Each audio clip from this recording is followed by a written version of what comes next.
ओम शांति। वक्त की पुकार 14 नवंबर 78। सदा स्वयं को ऊंचे से ऊंच बाप के डायरेक्ट ईश्वरीय संतान समझते हुए सदा समर्थ स्थिति में स्थित रहते हो। जैसा बाप सदा समर्थ है, वैसे बाप समान समर्थ बने हो। वर्तमान समय के प्रमाण, जबकि आप सभी पहले से ही समय के चैलेंज प्रमाण एवर रेडी हो, तो समय प्रमाण अब व्यर्थ का खाता नाम मात्र रहना चाहिए। जैसे कहावत है, आटे में नमक के समान, ऐसे समर्थ का खाता 99% होना चाहिए।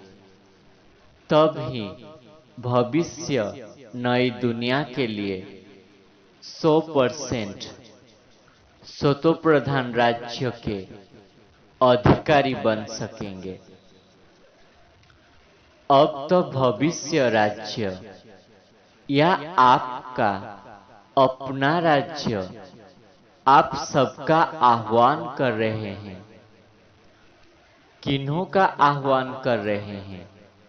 सर्वगुण संपन्न 16 कला संपूर्ण आत्माओं का।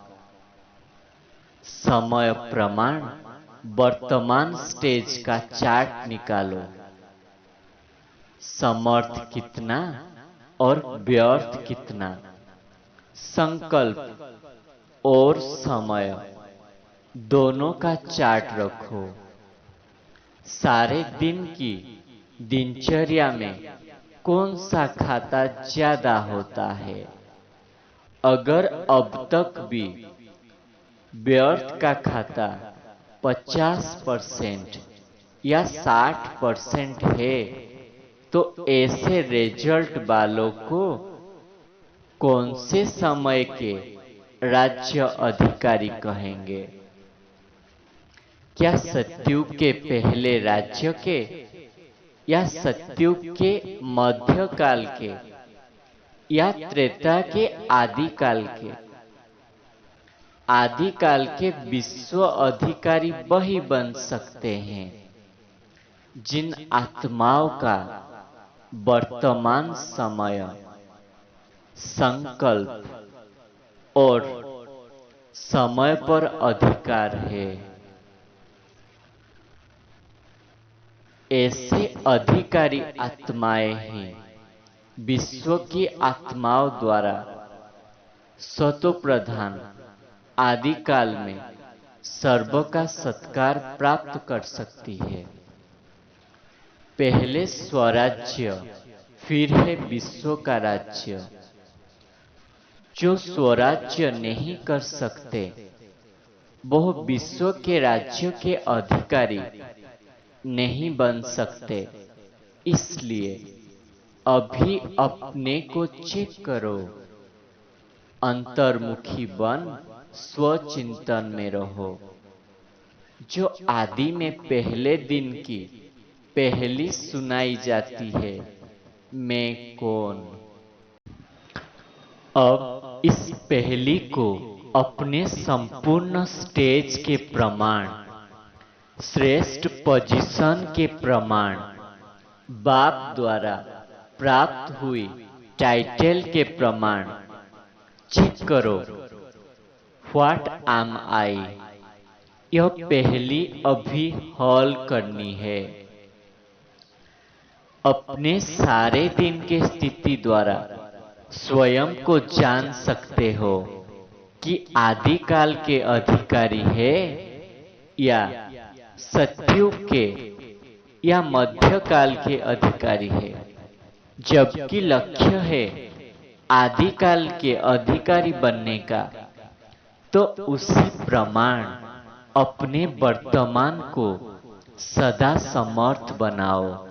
ज्ञान के मनन के साथ अपनी स्थिति की चेकिंग भी बहुत जरूरी है।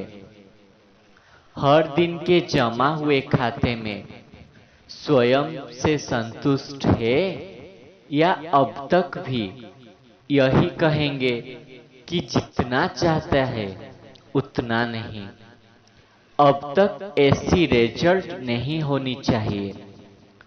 जो स्वयं से संतुष्ट नहीं होगा वो विश्व की आत्माओं को संतुष्ट करने वाला कैसे बन सकेगा। सत्युग के आदि काल में आत्माएं तो क्या प्रकृति भी संतुष्ट है, क्योंकि संपूर्ण है। तो संतुष्ट मणि बनो। समझा अभी क्या करना है। सेवा के साधन जो अब तक है उसी प्रमाण सेवा तो कर रहे हैं, लगन से कर रहे हैं, मेहनत भी बहुत करते हैं, उमंग उल्लास भी बहुत अच्छा है। लेकिन सेवा के साथ विश्व की सेवा और स्वयं की सेवा हो। विश्व के प्रति भी रहमदिल और स्वयं प्रति भी रहमदिल बनो। दोनों साथ साथ चाहिए। समय का इंतजार नहीं करना है कि तब तक संपन्न हो ही जाएंगे। जब आत्माओं को कहते हो कि कल नहीं लेकिन आज, आज नहीं अब करो, ऐसे पहले स्वयं से बातें करो। ऐसे एवर रेडी है, सदा यह स्मृति रहती है कि अब नहीं तो कब नहीं। ऐसे स्वयं से रूहान करो। अच्छा, सुनाया तो बहुत है, अब बाप क्या चाहते हैं। अब सुनाने का समय नहीं लेकिन देखने का समय है। बाप एक एक रत्नों को संपन्न और संपूर्ण देखना चाहते हैं। समझा। ऐसे इशारा से समझने वाले, सुनने और करने की समानता में लाने वाले, सदा समर्थ बाप की समर्थ याद में रहने वाले, समर्थ स्थिति में होने वाले, सफलता मूर्त श्रेष्ठ आत्माओं को बाप दादा का याद प्यार और नमस्ते। हम बच्चों को भी ऐसे बनाने वाला बाप दादा को याद प्यार, गुड मॉर्निंग, नमस्ते। दीदी जी के साथ बातचीत। महारथियों को देख सब खुश होते हैं। क्यों खुश होते हैं? क्योंकि महारथी साकार बाप के समान सबके आगे साकार रूप में संपन्न व श्रेष्ठ है। इसलिए महारथियों को बाप भी देख हर्षित होते हैं, क्योंकि समान है। तो समान को देख हर्ष होता है। संगम पर ही बाप बच्चों को सेवा के तखत नसीन बनाते हैं। यह संगम युग की रस्म अपने हाथों से भविष्य में भी तखत नसीन बनाएंगे। स्वयं गुप्त रूप में तखत नसीन बच्चों को देखते भी है, सहयोगी भी है, लेकिन प्रैक्टिकल तखत नसीन बच्चों को ही बनाते हैं। यह रस्म अभी से आरंभ होता है। करण कराबन हार है तो करण हार का भी पाठ बजाया और अभी कराबन हार का भी पाठ बजा रहे हैं। बाप का तखत होने के कारण तखत नसीन होने में बोझ अनुभव नहीं होता, क्योंकि बाप का तखत है ना। और बाप ने स्वयं तखत नसीन बनाया। इस निमित्त बनने का तखत कितना सहज है। तखत की विशेषता है, इस तखत में ही विशेष जादू भरा हुआ है, जो मुश्किल सेकंड में सहज हो जाती है। इस निमित्त बनने का तखत समय प्रमाण, ड्रामा प्रमाण, सर्वश्रेष्ठ तखत और अति सफलता संपन्न तखत गाया हुआ है। जो भी तखत पर बैठे सफलता मूर्त। यह अनादि आदि वरदान है तखत को। इस तखत के तखत नसीन भी बड़े गुह्य रहस्य और राजयुक्त आत्मा ही बनती है।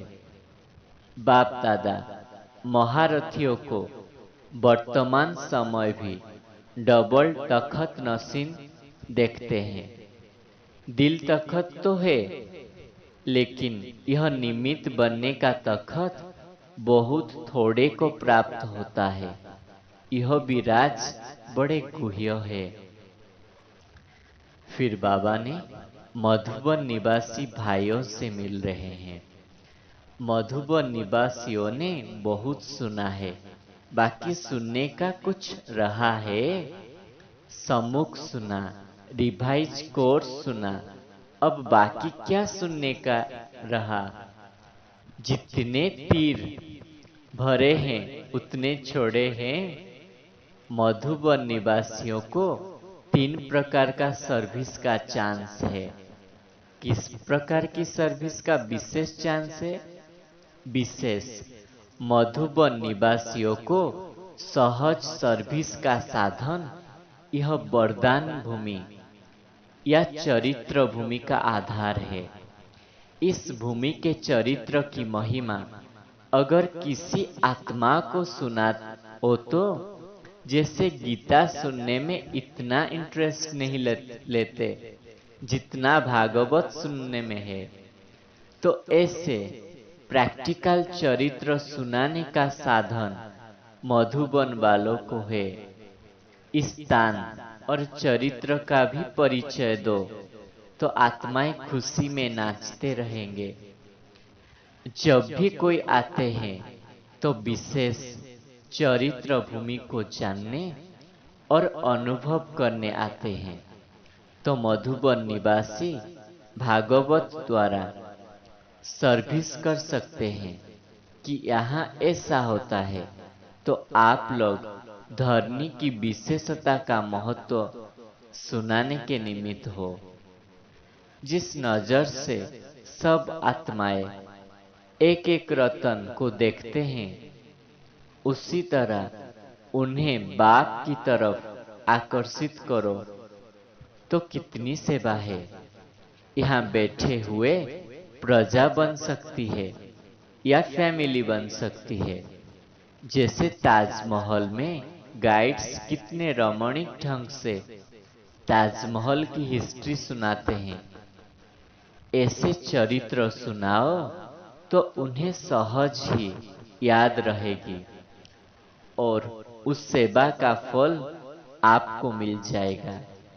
जो भी आवे उसको खुशी खुशी से, उमंग से, लगन से महत्व में स्थित होकर के अगर महत्व सुनाओ तो बहुत अधिक फल ले सकते हैं। ऐसी सेवा करने से बहुत खुशी रहेगी, तो सेवा भी रही, याद भी रही और प्राप्ति भी रही। और क्या चाहिए? ऐसे लकी हो मधुबन निवासी। इस वर्ष में विशेष स्वयं और सेवा का बैलेंस चाहिए। सेवा के साथ स्वयं की पर्सनालिटी और प्रभाव या धारणा मूर्त का प्रभाव सोने पर सुहागे का काम करेगा। कोई भी देखे तो अनुभव करे। ज्ञान मूर्त और गुण मूर्त दोनों की समानता दिखाई दे। अभी तक आवाज आती है कि ज्ञान ऊंचा है लेकिन चलन ऐसी नहीं। तो दोनों का बैलेंस का अटेंशन रखने से प्रजा व बारिश दिखाई देंगे। सर्विस के साधन तो बहुत है, अभी धर्म नेताएं तक नहीं पहुंचे हैं। जो लास्ट युद्ध है जिससे चारों ओर आवाज फैल जाए, यह होगा ज्ञान की बातों से। जैसे गीता के भगवान की बात से नाम वाला होना है, इसके लिए छोटे छोटे ग्रुप बनाकर चारों ओर पहले कुछ अपने सहयोगी बनाओ। स्टूडेंट कंपटीशन रखी ना, फिर उसमें से एक चुना। ऐसे हर स्थान पर छोटे छोटे ग्रुप बने और फिर उन सब का एक स्थान पर संगठन हो, फिर नाम वाला होगा। यह वर्ष है ही नाम वाला करने का वर्ष।